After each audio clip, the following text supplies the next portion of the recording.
I was dying in the snow when she found me.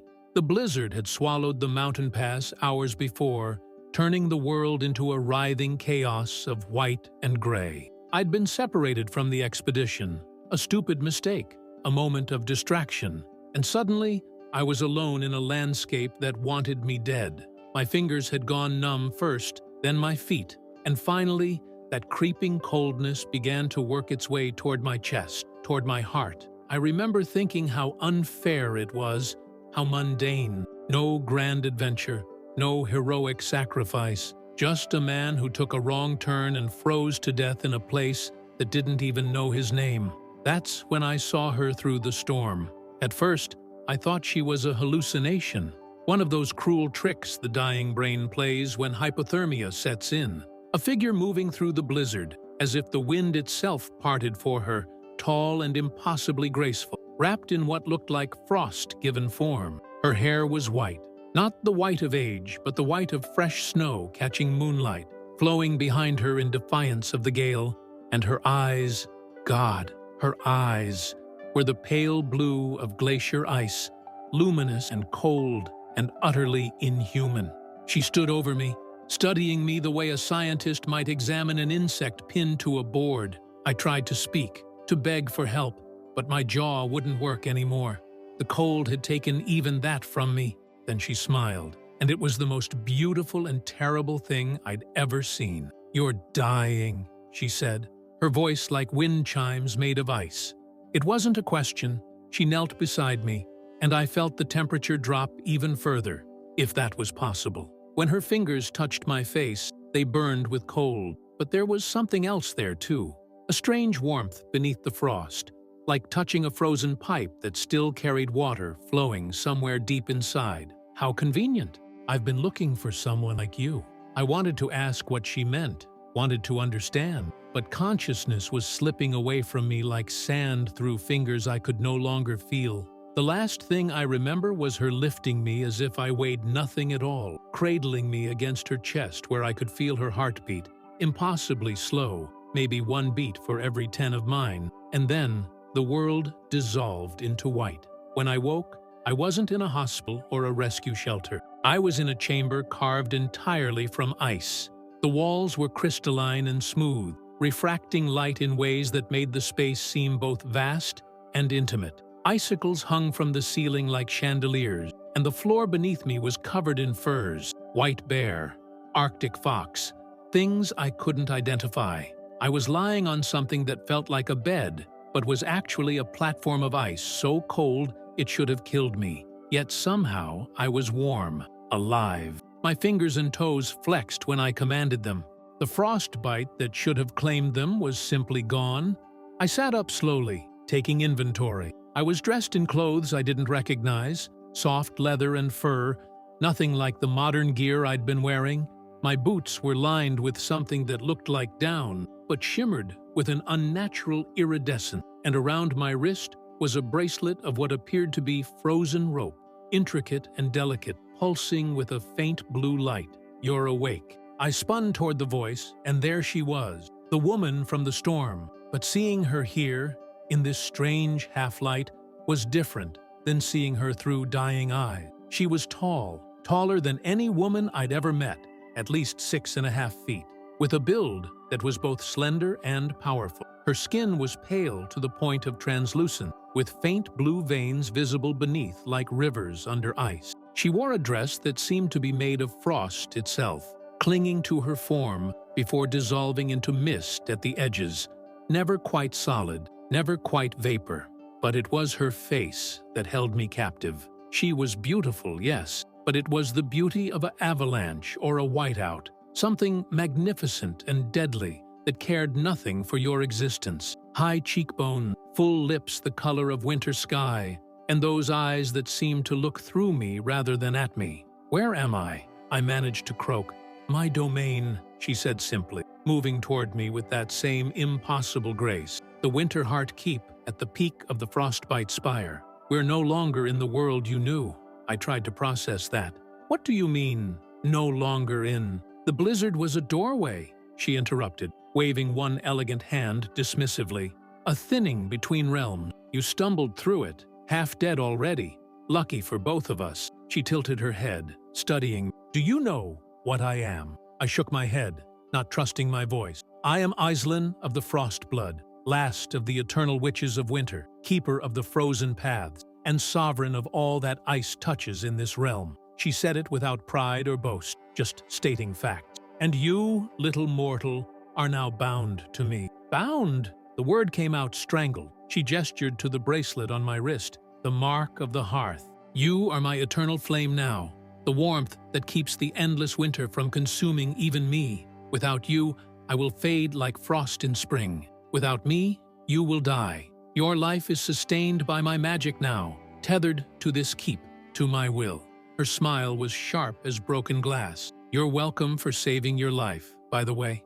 I stared at the bracelet, at the pulsing light, and felt panic rising in my chest.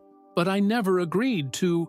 No, she agreed calmly. You didn't, but you were dying, and I was desperate. And consent is a luxury neither of us could afford. She moved closer, and I could smell her. Pine needles and ozone and something sweet like honey frozen in amber. Don't look so horrified.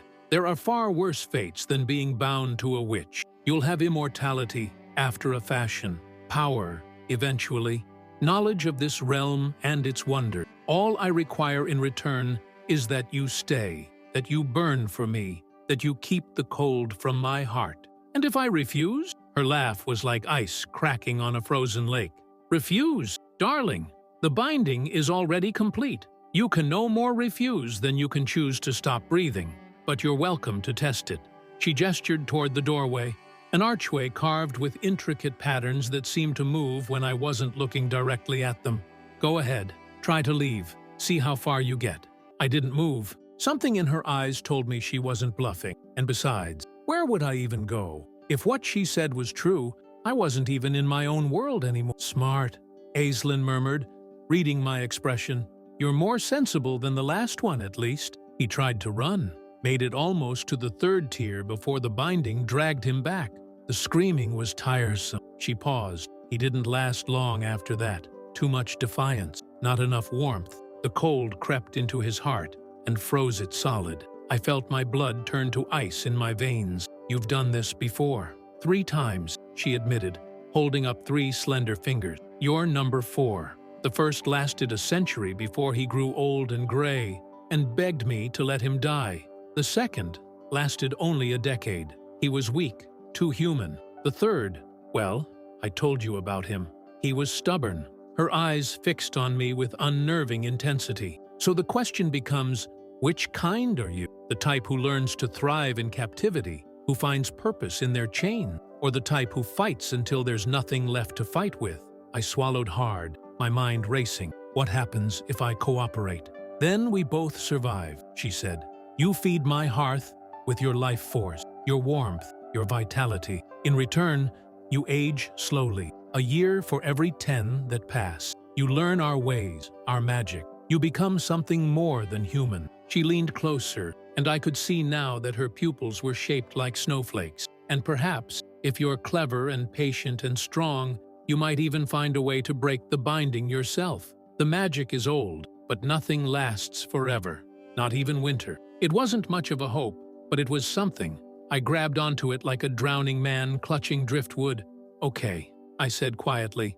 Okay, I'll cooperate. Just tell me what I need to do. Her smile widened, and for the first time, I saw what might have been approval in those glacial eyes. Excellent. Then, let your education begin. The first weeks in Winterheart Keep were a blur of impossible sights and harsh lessons. Aislinn proved to be a demanding teacher, patient only when it suited her, cruel when she deemed it necessary. She taught me the layout of the keep, a vast structure that seemed to defy physics, with rooms that existed in impossible geometries and staircases that led to places they shouldn't. Some chambers were frozen solid, others held geothermal pools that steamed in the cold air. There were libraries filled with books bound in ice that would melt when touched, revealing text that only remained legible for moments before refreezing. There were armories holding weapons of crystallized frost that could cut through steel like paper. And there were the servants. That's what Aislinn called them, though prisoners might have been more accurate. They were creatures of winter, ice sprites no bigger than my hand, with voices like tinkling bells, frost giants that had to stoop to fit through doorways, their skin blue-white and tough as stone, snow maidens who looked almost human, except for their colorless eyes and the way they left no footprints. All of them were bound to Aislinn through magic I didn't understand, compelled to serve, unable to refuse. I was different, she told me, special. The Hearth was a unique binding, one that required willing participation on some level, even if that willingness had come only after the fact. I was the only one who could speak to her as an equal, the only one she couldn't simply command with a word and a gesture. That's why the others failed, she explained one evening, as we sat in what she called the viewing chamber, a room with walls of clear ice that looked out over the impossible landscape beyond the keep. They saw themselves as slaves, and so they were, but you could be something more, a partner perhaps, a companion. I looked at her then, trying to read the expression on that beautiful alien face. Why do you need this? The binding, I mean. You're obviously powerful. Why tie yourself to mortals who keep dying on you? She was quiet for a long moment, staring out at the endless snow. Because power alone is cold comfort, she finally said. I am winter given flesh, the manifestation of the season itself. But winter needs something to contrast against, or it becomes meaningless. Endless cold is simply nothing, void. I need warmth to define what I am. I need life to remind me why death matters. She turned to me, and there was something vulnerable in her gaze, something almost human. Without a hearth, I begin to fade. Not die precisely, but diminish, become less. Eventually, I would be nothing more than wind and ice, no more conscious than a blizzard. It was the most honest she'd been with me, and it shifted something in my chest. She wasn't just a captor. She was a creature fighting against her own extinction, using me as an anchor to consciousness itself. How long has it been? I asked quietly. Since you became what you are? Long enough to see empires rise and fall like sand castles, she murmured. Long enough to forget what warmth feels like without a hearth to remind me. Long enough to grow weary of forgetting. We sat in silence after that, watching the strange stars that wheeled in the sky of this alien world. Too many, too bright, in constellations I'd never seen. And I realized that however trapped I felt, she was just as imprisoned by her own nature. The realm beyond the keep, I learned, was called the Frost March, and it was as hostile as it was beautiful. The land was locked in perpetual winter, with massive glaciers grinding slowly across the landscape, forests of frost-covered black trees that looked like they'd been dead for centuries, but still somehow lived, and mountains of ice so tall they disappeared into clouds that never broke. But it wasn't empty. The Frost March was home to dozens of species, entire civilizations adapted to the cold. There were the ice-born, humanoid creatures who lived in cities carved from frozen waterfalls. There were the snowstalkers, predatory beasts that moved through blizzards like sharks through water, hunting anything warm-blooded. There were the Frost Court nobles, elegant and deadly beings who looked like beautiful corpses preserved in ice, who ruled territories with ancient feuds and complex politics. Aislinn was both feared and respected among them. As an eternal witch, she was one of the oldest powers in the realm, predating most of the current kingdoms. But she was also isolated, dwelling in her keep at the top of the world, rarely involving herself in the affairs of others. Some called her the Hermit Queen. Others, less kindly, called her the Frozen Madwoman. They don't understand, she told me once, after I'd overheard frost sprites gossiping in the halls. They think I hide here out of fear or weakness. They don't realize I'm holding something back, keeping watch over something they've forgotten. What? I pressed. Her expression darkened. The reason this realm exists at all. The reason winter was given form and consciousness. There is something sealed beneath the ice, at the very bottom of the Frost March. Something old and hungry and patient. And I am the lock that keeps it contained. She wouldn't elaborate beyond that, but it added another dimension to my understanding of. She wasn't just a witch or a queen. She was a warden, a jailer of something terrible. As the weeks became months, I began to change. It was subtle at first. I noticed I wasn't getting cold anymore. Even when I walked through chambers that should have frozen me solid, my breath stopped fogging in the air. When I cut myself accidentally in the armory, the blood that welled up was slightly paler than it should have been, with tiny crystals forming at its edges before it clotted. Aislinn noticed too. "The binding is taking hold more deeply," she observed, examining my hand with clinical interest. "You're becoming something hybrid. Not quite human, not quite winter-touched. Interesting. Is that normal?" "There is no normal with this magic," she replied. "Each hearth reacts differently, but this is promising. It means you're not fighting it anymore, not resisting on a fundamental level. Your body is accepting the transformation." I should have been terrified, but I found I wasn't. Maybe I was going numb to the impossibility of my situation, or maybe some part of me was starting to understand that I could find purpose here, even power. Aislinn had hinted that hearths could learn to work winter magic themselves, channeling the same forces she commanded. The thought was intoxicating, but there was a darker side to the transformation. I started having dreams, or were they memories, of being cold, so cold that it hurt, of calling out for warmth that never came. Sometimes I'd wake up and find frost spreading from my fingertips across the furs of my bed. Once, I woke screaming from a nightmare where I'd turned completely to ice, frozen from the inside out, still conscious but unable to move or breathe, do anything but exist in crystalline agony forever. Aislinn came to me that night, sitting on the edge of my bed, with uncharacteristic gentleness. "The binding carries echoes of past hearths," she explained softly. "You're feeling what they felt, experiencing fragments of their fears. It will pass once your own identity asserts itself fully." "How did they die?" I asked, my voice hoarse. "Really?" She was quiet for a moment. "The first grew old, and I released him from the binding. Let him pass naturally. He was peaceful at the end. The second, the cold, consumed him. He couldn't generate enough warmth, and rather than let him suffer, I ended it quickly. The third fought me until the binding tore him apart from the inside. His defiance was admirable, but foolish." Her hand touched my cheek, cold and soft. "You're different from all of them. Stronger, more adaptable. You'll survive this. I'll make sure of it." There was something in her tone that made me look at her more closely. In the dim light, with her guard down, she looked less like an immortal witch and more like a woman carrying centuries of loneliness. "Why?" I whispered.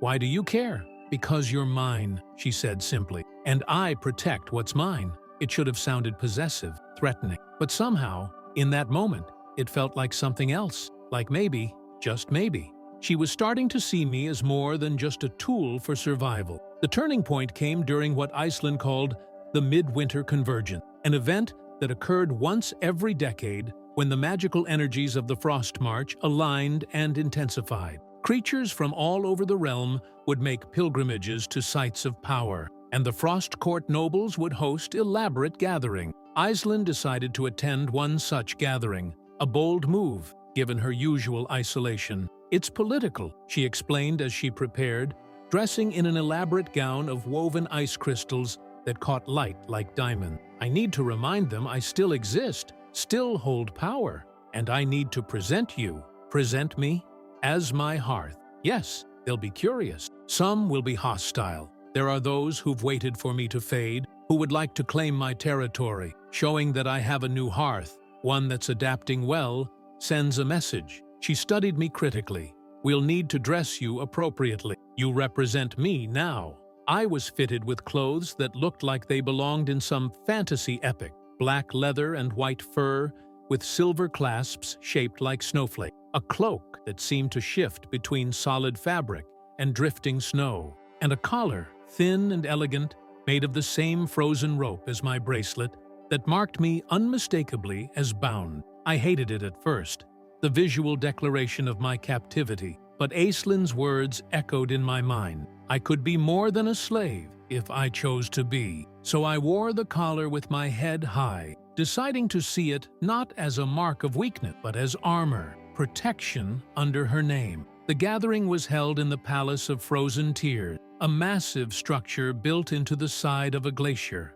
Inside, It was a riot of cold beauty. Halls hung with ice chandeliers, floors polished to mirror smoothness, and everywhere the Frost Court elite in their finery. They were breathtaking and terrible, these nobles of winter, each one beautiful as a killing frost. And they looked at me like I was prey. Aislinn, one of them purred, a woman with skin like blue ice and hair of silver chain. How delightful to see you among the living.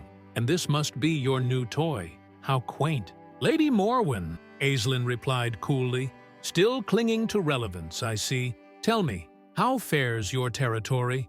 I heard the snowstalkers have been making inroads. The barb hit home. Morwen's smile tightened, but she recovered quickly. Surely you didn't come all this way just to trade insult. Let me see the hearth more closely. She moved toward me with predatory grace. Aislinn's hand shot out, faster than thought, gripping Morwen's wrist, with enough force that ice cracked and splintered under her fingers. He is bound to me, she said softly, dangerously. Touch him without permission, and I'll show you why they call me eternal. The room had gone deadly quiet.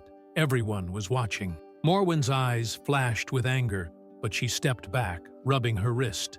Possessive, how unlike you. Times change, Aislinn murmured, releasing her. As do I. We moved through the gathering after that with a bubble of space around us. No one else tried to approach directly, though I felt their eyes following us everywhere. Aislinn introduced me to some. Lord Frostbrand, an ancient frost giant who'd ruled his territory for millennia. The twin empress of the Iceborn, two women who spoke in perfect unison and were said to share one soul. The Whispering Duke, whose voice carried the sound of wind through empty places. They were curious about me, these powerful beings, but also dismissive. A mortal, even a bound one, was beneath their notice for the most part. I was a curiosity, a pet, nothing more. But then we reached the central chamber, where the convergence of magical energies was most potent. It was a vast circular room with a hole in the ceiling open to the sky, and in the center was a pool of water that somehow remained liquid despite the cold, glowing with an inner light. The wellspring, Aislinn murmured, heart of the Frost March's magic. We can look, but never touch.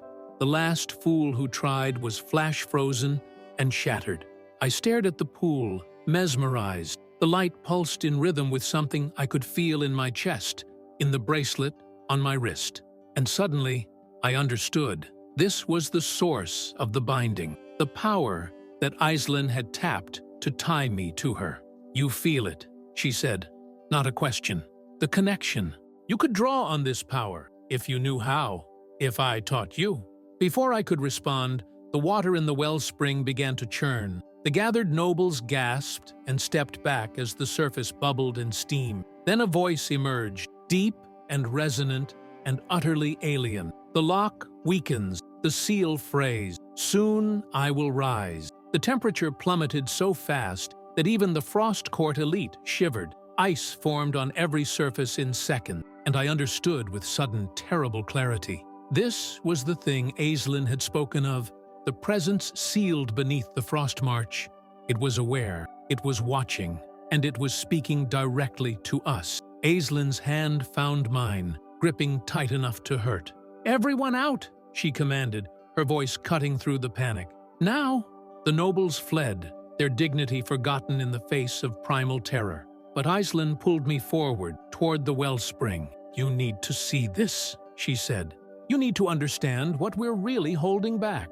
She placed my hand on the surface of the water. It was warm, impossibly warm, and the moment I touched it, I was flooded with visions. A vast presence, ancient beyond measure, made of hunger and cold so absolute it made Aislinn's winter look like spring. It had been sealed here eons ago by powers long forgotten, bound in ice at the bottom of the world, and it had been patient, so patient, waiting for the magic that held it to decay. The bindings that hold it require constant renewal. Aislinn's voice came to me through the visions. That's my true purpose. That's why I need a hearth, to generate the warmth, the life force, necessary to maintain the seals. Without you, without someone like you, the magic fails, and that thing gets free. I pulled my hand back, gasping.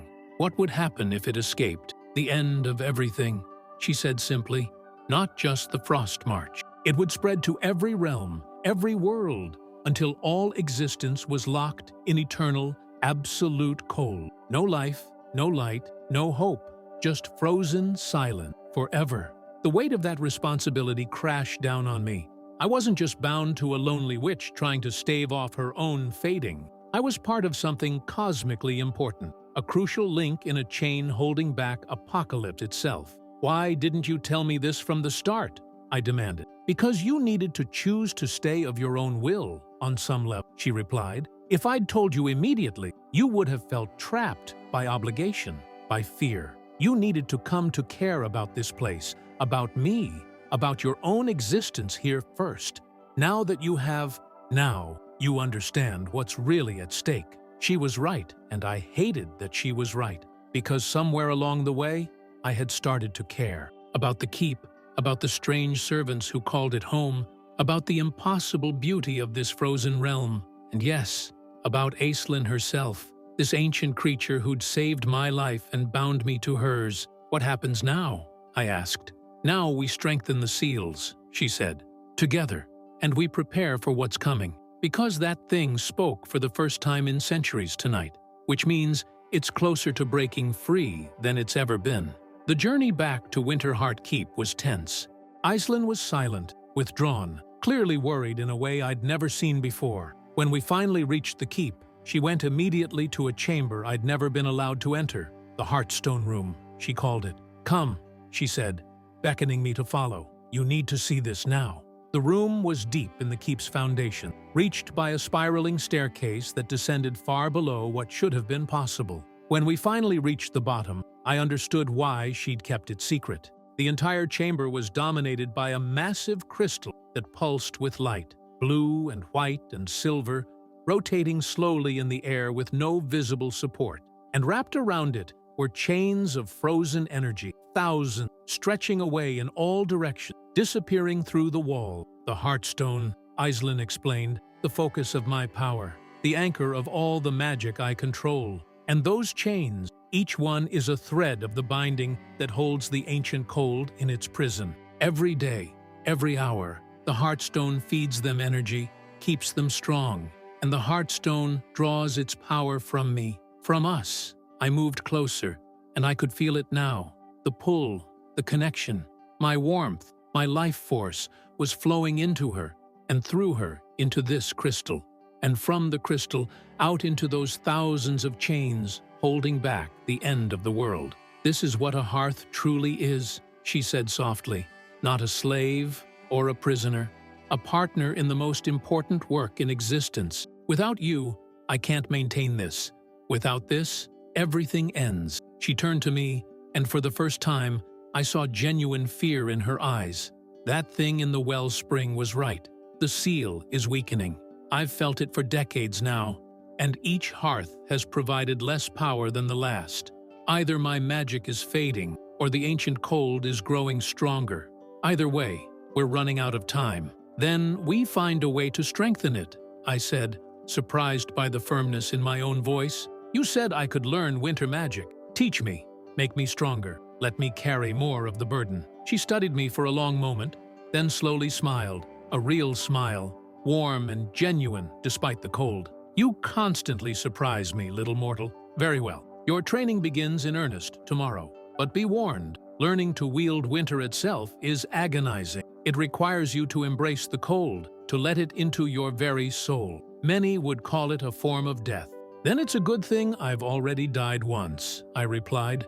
The blizzard killed me. You brought me back. Whatever I am now is borrowed time anyway. Might as well make it count. Something changed between us in that moment, something fundamental. We were no longer captor and prisoner, not really.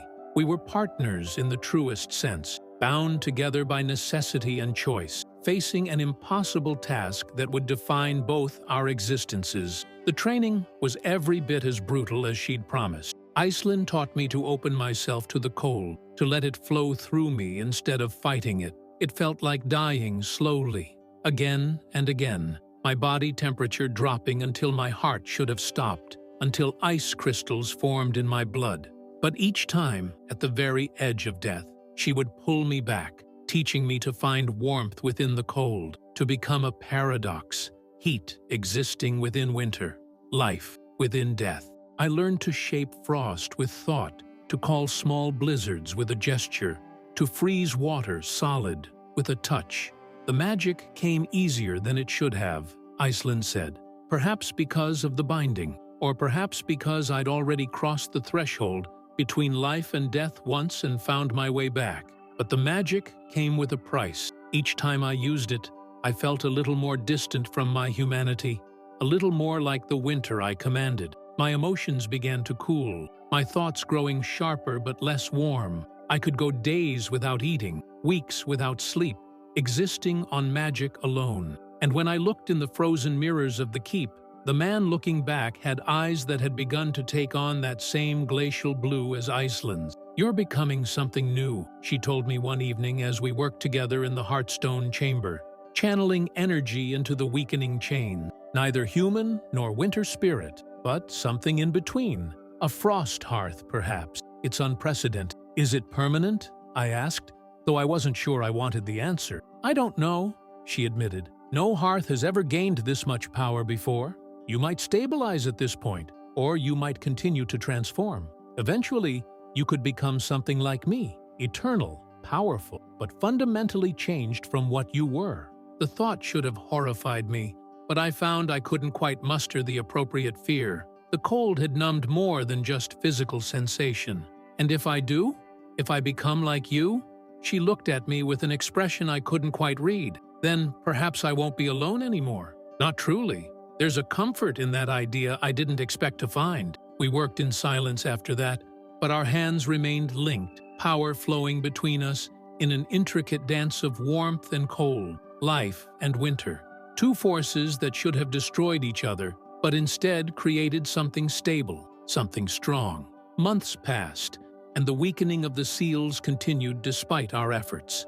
Whatever the ancient cold was doing, it was accelerating. The chains in the Hearthstone chamber began to show signs of strain, hairline fractures, spots where the frozen energy flickered and dimmed, and in the frost march itself, there were signs of disturbance. Earthquakes rattled the glaciers. Strange lights appeared in the deep ice. Creatures that hadn't been seen in centuries emerged from ancient caves, fleeing something deeper. The Frost Court nobles began to panic. Some fled to the edges of the realm. Others fortified their territories. A few came to Winterheart Keep, begging Aisling for protection or answer. "You're the eternal witch," Lord Frostbrand rumbled one day, his massive form filling our great hall. "You've guarded the seal for millennia. Tell us you have a plan. Tell us you can stop what's coming." Aisling sat on her throne of ice, every inch the ancient queen, and lied with perfect composure. "Of course I have a plan. The seal will hold. Return to your territories and maintain order. Panic helps nothing." Itu. But when they'd left, she slumped, and I saw the weight she carried. "I'm running out of options," she confessed to me. "The Hearthstone can only channel so much power. And even with you, even with your surprising strength, it's not enough. The ancient cold has had eons to work at its prison. We have days, maybe weeks, before something catastrophic happens. Then we need more power," I said. "There has to be another source, something we haven't tried." "Faye, there is one thing," she said slowly, reluctantly. "A ritual, ancient and dangerous. It would require me to temporarily unbind you, to release you completely from the hearth bond. And then, if you chose freely, with no compulsion, you would rebind yourself, but this time as an equal partner, not a captive. The magic recognizes intention, and a willing binding is exponentially more powerful than a forced one." "But if I choose not to rebind?" I asked, understanding the risk. "Then I fade within hours. The Hearthstone fails, the seals break, and the ancient cold devours everything." She met my eyes. "I would be gambling everything on the hope that you've come to care enough about this realm, about me, about the cosmic importance of this work, that you'd choose to stay. It's a terrible risk." "Or," I countered, "it's the trust I've been asking for since the beginning. The acknowledgement that I'm not just a resource, but a partner. You've been treating me better, teaching me, confiding in me, but the binding was always there. the coercion underlying everything. This would change that. She was quiet for a long time, then nodded slowly. You're right. And perhaps that's why the power has been failing. Because the binding was flawed from the start, based on desperation rather than genuine connection. Very well. We'll attempt the ritual, but understand, if you walk away, I won't blame you. You never asked for any of this. You'd be within your rights to take your freedom and go. Where would I go? I asked softly. I'm not human anymore. Not fully. I don't belong in my old world. And this place, this impossible frozen hell, has become more home than anywhere else. I'm not going anywhere, Aislinn. Not because I'm bound, but because I choose this. I choose you. The ritual took place in the Hearthstone chamber at midnight, when the magical currents were strongest. Aislinn drew symbols on the floor in frost that glowed with inner light, each one a word in a language older than human speech. She placed me in the center and began to chant, her voice rising and falling in eerie harmonics. I felt the moment the binding released. It was like a hook being pulled from my chest, painful and liberating all at once. Suddenly, I could breathe deeper, think clearer. The bracelet on my wrist shattered into mist. The collar around my neck dissolved. I was free, and immediately I felt Aislinn begin to fade. Her form started to become translucent, her features less distinct. The Hearthstone's light flickered and dimmed. The chains holding back the ancient cold began to crack audibly. She'd given up her hold on me completely, gambling everything on my choice. I could have run, could have used the power I'd gained to open a doorway back to my world, or to some other realm entirely. Could have left her to fade, and the world to end, and saved only myself. But that was never really an option, was it? I stepped forward and took her hand. It was nearly insubstantial now, as cold as deep space. I bind myself to you, I said, speaking words that came from instinct, from the magic I'd learned, from something deeper than thought. Not as a slave or a prisoner, but as an equal. Not because I must, but because I choose. I am your hearth, freely given. I am your partner in this work, and I will stand with you against the dark and the cold until the stars burn out. Power exploded through the chamber. The Hearthstone blazed with light so bright I had to close my eyes, and when I opened them again, everything had changed. The chains weren't just repaired, they were stronger than ever, glowing with rainbow light instead of just cold blue. The Hearthstone spun faster, humming with energy, and Aislinn was solid again, more real and present than I'd ever seen her.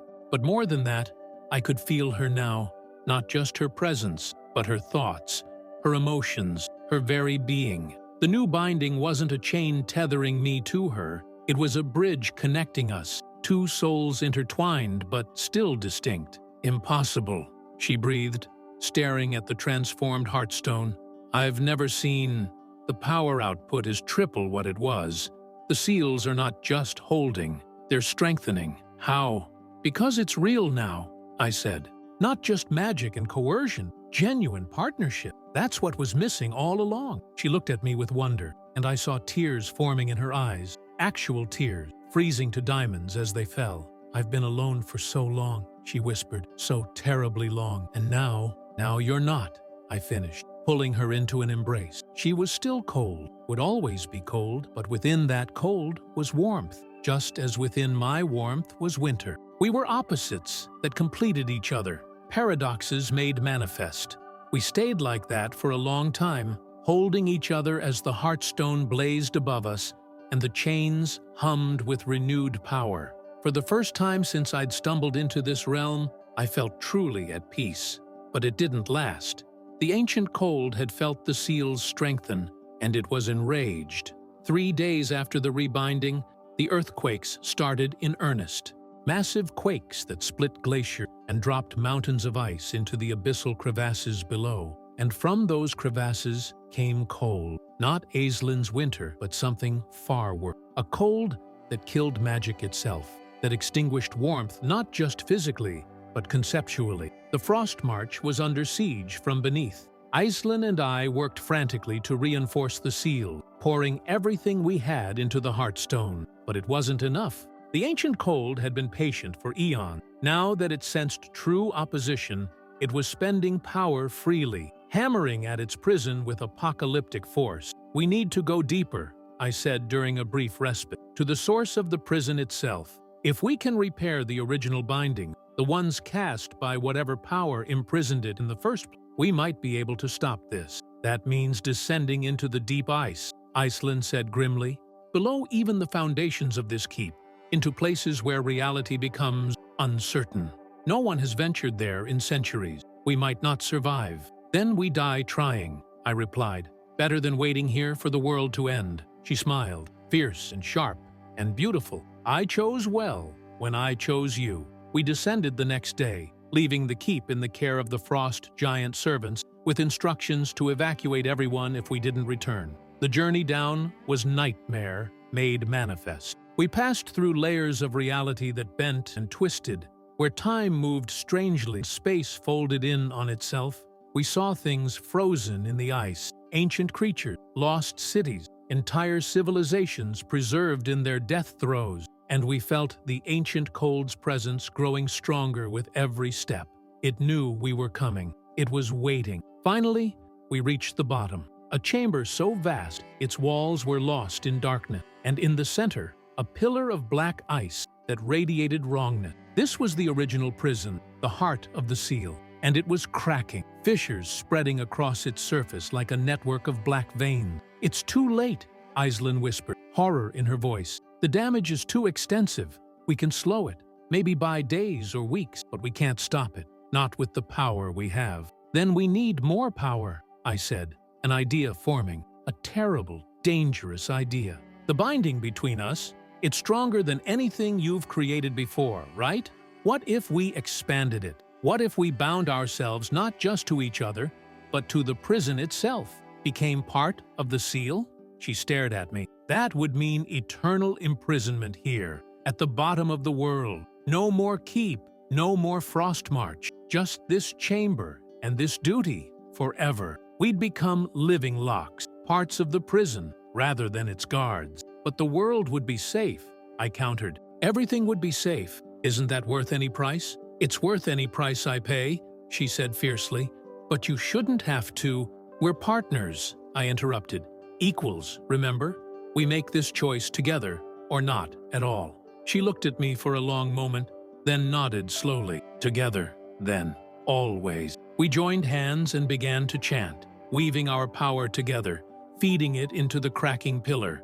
But instead of just repairing it, we became part of it. I felt my essence spreading out, merging with the ancient magic, becoming a living seal. Beside me, Iceland was doing the same, her winter nature flowing into the binding like liquid night. The chamber shook. The ancient cold roared with fury, throwing itself against us with all its terrible might. For a moment, I thought we'd fail, that it would break through and devour everything. But then, our powers synchronized perfectly. Warmth and winter intertwined, and the seal didn't just repair, it transformed. The black ice turned silver, then white, then began to glow with that same rainbow light as the Hearthstone. The cracks sealed. The pressure from the ancient cold diminished, then stopped entirely. We'd done it. We'd become the lock that could never be, the seal that could never be broken, as long as we both endured. But the price was exactly what we'd known it would be.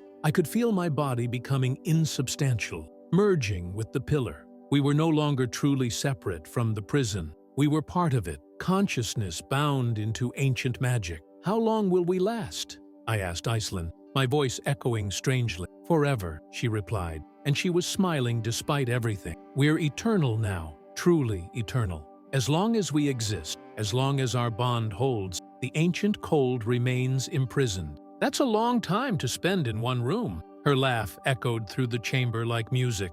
"Then we'd better learn to enjoy each other's company." And there, in the darkness at the bottom of the world, I felt something unexpected.